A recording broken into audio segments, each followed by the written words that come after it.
The wondrous world of Pokémon. The series has been a staple of my life since I was 4 years old, and nowadays, even at my evolved age of 107 years old, I still find myself playing the games regularly. I cannot count the number of times I've played the Gen 1 games. Long before the days of video game companies throwing free games at us like they were Oprah Winfrey, many of us, myself among them, had a fairly limited selection of games in our collection. Meaning that oftentimes, because of the limited selection, if you beat one of your games, you would probably soon play it again, if you liked it enough, and then again, and again, so on and so forth. Well, that was certainly the kind of relationship I had to the original Pokémon games. I mean, can you really call yourself a true Pokémon fan if you didn't have a parent scold you for playing the Pokemans under the bedsheets when you should be asleep? Because of those countless replays of the Gen 1 games, I'd like to consider myself quite knowledgeable of the games, but the truth is, I don't know everything about these games, not even close. Not even Albert Einstein knew everything about these games. I've always had a bit of knowledge about the Gen 1 glitches, but I never knew how deep and intricate some of them were until many years later. Since many viewers are likely already familiar with the glitches I'll be mentioning in today's video, I'm only going to briefly mention them and the gist of what they do. But if you want more information on how these glitches work and how to set them up, I would definitely recommend Bulbapedia for further reading. One glitch that many viewers will likely be familiar with is the MissingNo glitch. MissingNo, or missing number, is often used for item duplication, but it's also technically catchable and even usable in battle. Another famous glitch in the original games is the Mew glitch. And no, I'm not talking about the urban legend about finding Mew under the truck on the SS Anne, and I'm sorry if I'm ruining your childhood by telling you it's a myth. You see, every Pokemon has what's called an index number, and in order to trigger its encounter, the last Pokemon you battle needs to have a special stat equivalent to the index number of the Pokemon you want to encounter. Meaning that, with the proper setup, you can actually catch Mew if the special stat of the last Pokemon you battled is equivalent to the index number of Mew. And, believe it or not, glitch Pokemon also have their own index number and can be encountered in the wild in the same fashion. Circling back to MissingNo, it is, of course, a glitch Pokemon, but according to Bulbapedia, did you know that there are actually over 60 glitch Pokemon in Gen 1? In Pokémon Red and Blue, a number of these glitch Pokemon are, unfortunately, unusable and will crash your game. Some of these glitch Pokemon are also only obtainable by trading certain Gen 2 Pokemon to your Gen 1 game, in an exploit called Time Capsule, but I'm not going to be using those ones either. For the purposes of this video, I'm only interested in using glitch Pokemon that are entirely contained within Gen 1. I should also note that while I'm only planning to use 6 distinct glitch Pokemon in this run, and thus fill out my party, the information on Bulbapedia makes it seem like there are quite a few additional glitch Pokemon that are also usable. I will be attempting to catch some of these Pokemon by using the MissingNo glitch, and others by using an extension of the Mew glitch referred to as the Ditto glitch. Okay, that was certainly a mouthful, but now we can finally get on to the run itself. For this run, I can't really assemble the team right away, so I'll be playing the game as normal for the first 3 gyms. Once I obtain the Pokéflute, I can go west of Celadon City and battle the Snorlax. This clears the way to Route 15, which is one of the places I'll need to go to catch the first glitch Pokémon for my team. I train a Doduo until it has a special set of 31, and then use the Mew glitch and fly away from a trainer before he can initiate a battle. I then need to battle a random trainer to gain access back to my bag, among other things. From here, I go to Route 15 to find a Ditto, let it transform into my Doduo, so now it has Doduo's special stat, and then promptly run away. Finally, I fly to Lavender Town and head west until I encounter our first glitch Pokemon, MissingNo. I catch it, and now we are officially in business. I go to look at the base stats and, it's not good, folks. You can see that the attack stat is excellent, but everything else is, not great. MissingNo does evidently have a big brain, because it found a way to learn Water Gun twice, and even had the gumption to create its own typing. And if you're wondering, Bird type, not to be confused with Flying type, is neutrally effective against all types, and all types against Bird are also neutrally effective. From this point forward, I am committed to using only glitch Pokemon in battle. And I'm holding off on using any TMs until the Elite Four, as it's far too early for me to figure out which moves make the most sense on which Pokemon. HMs are absolutely fair game, however, and I immediately decide to teach MissingNo Fly. Yes, this Tetris block knows how to fly, deal with it. I start trying to train up MissingNo for the 4th gym leader, Erica, and I immediately notice that it makes faux Pokemon have mirrored sprites, so that's kinda fun. Anyways, as I'm leveling up, it becomes apparent how much of a liability MissingNo's defenses are. I black out a few times and end up losing most of my money as a result. Seriously, I don't know what they're feeding these Odysseys on Route 24, as they will try to jump you and steal all your money from your unconscious body. I finally get MissingNo to level 20, and for the record, I'm still carrying around other Pokemon to use as HM companions, but I'm letting them get beat up in the wild until they faint, so that I won't be able to use them in any actual trainer battles. And I know that sounds like Pokemon abuse, and, well, it is. But please don't call Officer Jenny on me. Anyways, I battle the first trainer inside the gym, but even with Fly in a grass gym, MissingNo's defenses are still comically bad and I almost black out. So I decide to grind it up a bit more until it reaches level 25. I then try to take a proactive approach by spending all my money on X items and healing items, as I'm getting quite tired of grass Pokemon beating me into unconsciousness and stealing all my money. I mean, they're grass Pokemon for Pete's sake, they have all the weaknesses! You could fart on one and it would be super effective. Rants aside, I do manage to dispatch all remaining trainers in Erica's gym quite easily. However, on my first attempt, I can't even knock out a single one of Erica's Pokemon before she knocks me out with the Razor Leaf. On my second attempt, Victreebel puts MissingNo in a rat purgatory and knocks me out once again with a Razor Leaf. At this point, it's clear that the Razor Leaf and its obscene critical hit ratio in Gen 1 is too lethal in the current conditions, so I decide to level up MissingNo to level 30 and see if that's enough to defeat Erica. Once I enter the ring again, things aren't looking good again, as Victreebel has MissingNo in another Rap cycle. But then, Victreebel misses and MissingNo takes it out in one fly. Up next is Tangela, and I use Erica's weakest Pokemon as an opportunity to set up. I use each type of my X items and take down the Tangela in one hit too. I then outspeed Vileplume and it is also defeated in identical fashion. It wasn't pretty, but now I have the 4th gym badge and my first one using only glitch Pokemon. The road to Koga was paved with a lot, and I mean a lot, of instances of MissingNo getting pummeled and knocked out. Those defenses are just completely putrid. I first challenged Koga at level 46, and despite trying to set up X items, his first coughing still shreds through my MissingNo. I then get MissingNo up to level 50 to see if that will suffice. I set up against his first coughing and manage to take it down with one fly. Koga's next Pokemon, Muck, then tanks a critical hit fly, but fails to disable MissingNo. I try to knock it out with a fly, but a smokescreen from the prior Pokemon likely contributes to the miss. Muck misses again, and then I use Water Gun, but I think it tickled Muck instead of hurting it, as it barely registers on its HP bar. I miss Water Gun on my next turn while Muck continues to spam Minimize, but the Water Gun connects on the turn after that, and Muck is defeated. I then take out Koga's second coughing in one fly. Koga's final Pokemon is Weezing, and I am very much hoping it does not do the thing. So, naturally, Weezing does do the thing on its first turn by using Self-Destruct. But I'm encouraged because I got fairly close to besting Koga. I waste no time rematching him and set up as normal against the first coughing, but I also use an X accuracy to deal with the accuracy loss from smokescreens. I knock out the first coughing with 2 fly attacks. Next is Muck, and it managed to just barely tank 2 fly attacks and then disables my Water Gun. To which my response is, which one? I try using the non-disabled Water Gun, but it fails, so apparently both Water Guns are disabled. Koga sets up on his next turn, which gives me the opportunity to knock out Muck with one final fly. His second coughing then goes down in one fly. The rematch against Weezing then begins, and MissingNo wins the speed battle and goes up to Fly.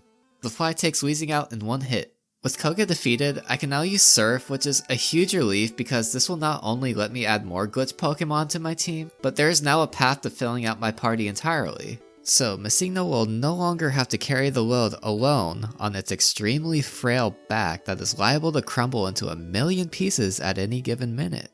I will also temporarily be enlisting the help of non-glitch Pokemon to help with glitch Pokemon encounters. I waste no time getting to work and make a beeline to the Safari Zone to pick up Surf, teach it to a Vaporeon, and then work on the plan to acquire my next glitch Pokemon. I then put my rare candy in the 6th slot of my bag and use the Old Man glitch to encounter MissingNo on Cinnabar Island. This time, I will be catching a Pokemon very similar to MissingNo, but it's technically a different species called M. I catch it and add our second Pokemon to the team, and then M says nice try and attacks anyways.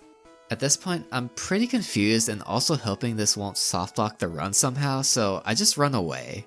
I write off adding M to the team, and am about to plan for my next glitch Pokemon encounter by force-feeding Charizard an extraordinarily unhealthy amount of rare candies, only to discover that M is on my team after all. I don't understand it, but I'm not gonna question it. Although it technically has slightly different base stats than MissingNo, M still has abysmal defenses, is impossibly slow, knows all the same moves, and has the same typing. Its evolution tree is absolutely hilarious, however, even though I won't be evolving it since it wouldn't be in the spirit of this challenge. Regardless, it's evident that I will need far more help on my team. For my next encounter, I force feed Charizard those rare candies until its special stat gets up to 191, which is the index number of the next glitch Pokemon I intend to catch. I end up using the Diddle glitch for this one and encounter a Pokemon that I'll refer to as Big A. I soon catch it, only for it to immediately turn into a Rhydon, which I wasn't expecting. I'd actually previously read about a different glitch Pokemon turning into Rhydon if you didn't already have Rhydon in the Pokédex, but not this one. So I'm hoping that I can catch Big A again and that it will remain its glitchy self since I now have a Rhydon in the Pokédex. I try again, and this time, it thankfully doesn't transform into Rhydon after the battle. Unfortunately, everything besides Big A's speed stat is awful. It's a dual normal type, which is normal, and also it apparently doesn't know any moves. I'm not sure what to expect in battle, so I put Big A at the front of my party, and now its in-menu sprite looks like it's doing the splits, and I'm half expecting Big A to turn into Richard Simmons next, so that's neat. I start a battle and Big A does, indeed, not know any moves, and it promptly crashes my game. I'm not sure what to do at this point besides maybe revisiting Big A later, so I decide to shift my focus on the next glitch Pokemon. My next encounter is with a Pokemon that I'll refer to as Little A. I catch it, and then you can immediately see how much this glitch Pokemon screws with the text boxes, but the game is still technically working. I could rename these glitch Pokemon to prevent that, of course, but decide not to because I'm a stubborn fool. Little A is basically a hybrid of Poliwhirl, sharing the same base stats and typing. It says it has no typing from the menu, but Bulbapedia says it's water. Little A immediately becomes my best glitch Pokemon, and things are finally starting to look a little up. Our next glitch Pokemon is one I'll refer to as 4. First, we have to catch a Magneton because, per Bulbapedia, the own flag for the number 234 family is equivalent to owning Magneton. So if you don't have Magneton when you catch 4, it will play its Pokédex entry, continuing from Bulbapedia. When its Pokédex entry is viewed, a chaotic glitch song plays, never ending, and prevents the player from proceeding. So this basically sounds like Pokemon creepypasta, but it's real? So let's not do that. After catching a Magneton at the power plant, I set up the conditions needed to encounter 4 and quickly capture it. I go to open its page and this thing is an absolute tank when it comes to physical defense. The attack and speed are also quite solid. The special stats are the only thing lacking, but I finally have the dynamic Pokemon I've been needing on my team. Or so I thought. Then things just get really weird. 4's type is Pokemaniac, and I also have absolutely no idea what any of these moves are, let alone what they do. I'm curious to try this new Pokemon though, so I try to teach it strength, and then everything becomes profoundly broken. I then tried using these unknown moves against wild Pokemon, and that similarly freezes the game. I try to make this work, but everything I attempt just freezes the game. So, I make the extremely difficult decision of releasing 4 into the wild, which is probably going to wreak havoc on the local ecosystem since it's not even supposed to exist, but oh well, not my problem anymore. After this unexpected vacancy on my team, I try to take my mind off things by catching one final glitch Pokemon, for now at least. I enter battle against what I'll call LM4, and then quickly catch it. It's basically a hybrid of Poliwrath and shares the same base stats and typing, among other things. It knows actual moves, so I don't have to worry about it crashing the game. At this point, I need to get to work on training up my newer Pokemon since MissingNo is not the kind of Pokemon you want to carry your team. Along the way, there are obviously a lot of potential moves to learn, but since it's kind of dynamic, I won't go over moves till near the end of the game. For now, I'll only mention how I taught LM4 Horn Attack, which is something I'm struggling to envision, but it's also 23 feet long and 881 pounds, so statistically speaking, there's probably a horn somewhere on its body, yeah? To make training the weakest Pokemon a bit easier, I also catch 50 Pokemon so I can get the EXP All item. At this point, Big A, who didn't have any working moves before, now has a few actual moves and is finally usable. After doing enough grinding, LM4 is now pretty strong and I managed to defeat both Blue, or Slurp, and Giovanni in the Self-Co building in Saffron City. Sabrina also proves to kind of be a pushover and LM4 single-handedly defeats her gym. Prior to fighting Blaine on Cinnabar Island, I trained Little A substantially since I don't want to significantly overlevel LM4. Little A is now level 43 as I enter the fight against Blaine. I pop off some X specials and X speeds and Blaine is simply no match as I one-hit KO all his Pokemon. I waste no time heading to the final gym and taking on Giovanni with Little A. I set up with X items once again and none of Giovanni's Pokemon are any match for Little A.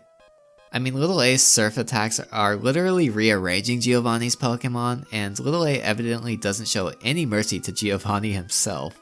I'm pretty sure I gave Giovanni a midlife crisis as he just decides to peace out with little warning, but I checked his social media and it looks like he has found his true calling as a dedicated cat dad, so good for him. At this point, all that's really left is one more rival fight before Victory Road and then the Elite Four itself. I decided it's time to challenge Slurp on Route 22, and thanks to the lethal combo of X Accuracy and Horn Drill, I sweep his entire team with only Little A. Before heading to Victory Road, I decide that I really want to fill out my party, so I once again set up the prerequisites for 4 to appear and then catch it.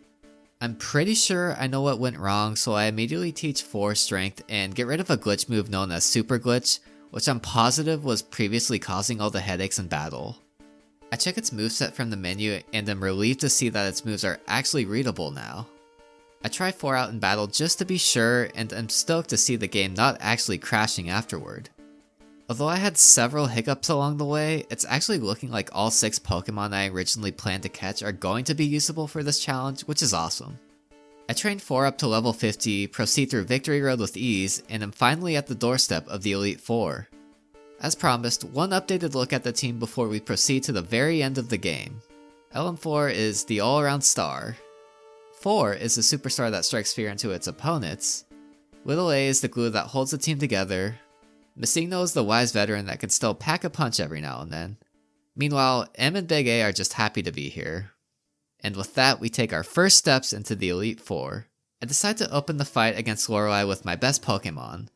I set up with an X Accuracy and then knock out Dugong with Horn Drill. The rest of Lorelei's Pokemon go down in identical fashion and she is defeated. Next up is Koga. I bring out the oldest member of the team for this one and use another X Accuracy and some X Speeds and sweep Koga's team with Fissure. I swap in LM4 for the Agatha fight and get to work with an X Attack and an X Special. Agatha switches from Gengar into Golbat, but I manage to take it down with a couple Psychics. Agatha then misdirects once again, this time swapping Gengar out for Haunter, but it gets knocked out with a single Earthquake. Gengar comes out again and misses the Hypnosis, allowing me to deal massive damage on it with an Earthquake. Agatha heals, but it doesn't matter as a second Earthquake easily takes Gengar out of commission. Arbok comes out and I decide to set up with more X attacks and also X speeds. Arbok gets blasted in one hit and then the second Gengar ends up being no match either. Even though I wasn't spamming one-hit KO moves in this fight, it was still pretty trivial. I once again turn to 4 for the fight against Lance. I attempt to set up an X Accuracy, but Gyarados knocks 4 out with a Hydro Pump crit, not the start I was envisioning. I then bring out Little A and attempt the same strategy. Gyarados wastes its turn and then falls to a Horn Drill. Both of Lance's Dragonairs are helpless to do anything and fall as well. Aerodactyl gets insignificant damage with a takedown, and then Horn Drill fails because Aerodactyl is faster. Aerodactyl misses its next 2 turns on Supersonic, while I connect on both of my Surfs, causing Aerodactyl to go down. Dragonite comes out and I use Blizzard, but Dragonite lives and Lance heals it. I decide to risk it with Horn Drill and end up outspeeding, and Lance's final Pokemon is defeated. I heal my team before the biggest fight in the game. I decide to start vibing for good luck, and then head into the room where the face on the other side belongs to... Albert Einstein? Oh, wait, it's just Slurp. I give 4 a shot at redemption after the last fight and begin by setting up with X accuracy and X speed. Pidgeot doesn't get a single hit in before it's knocked out by Horn Drill. Alakazam, Rhydon, Arcanine, and Executor also get drilled. No, not like that, you sicko. Gary is down to his final Pokemon in Blastoise, but I can't get the job done with Strength and Thunder, and Blastoise takes me out in 2 Hydro Pumps. I send in MissingNo, but Blastoise connects on another Hydro Pump and takes out another one of my Pokemon. I bring out Little A for the first time in the Elite Four and Championship, and have it do the honors of the final knockout. Slurp is defeated, and we can rest easy knowing the challenge has succeeded. If you enjoyed this video, please consider liking the video, leaving a comment, and subscribing to the channel to see similar content in the future. Thanks for watching, and I'll see you next time.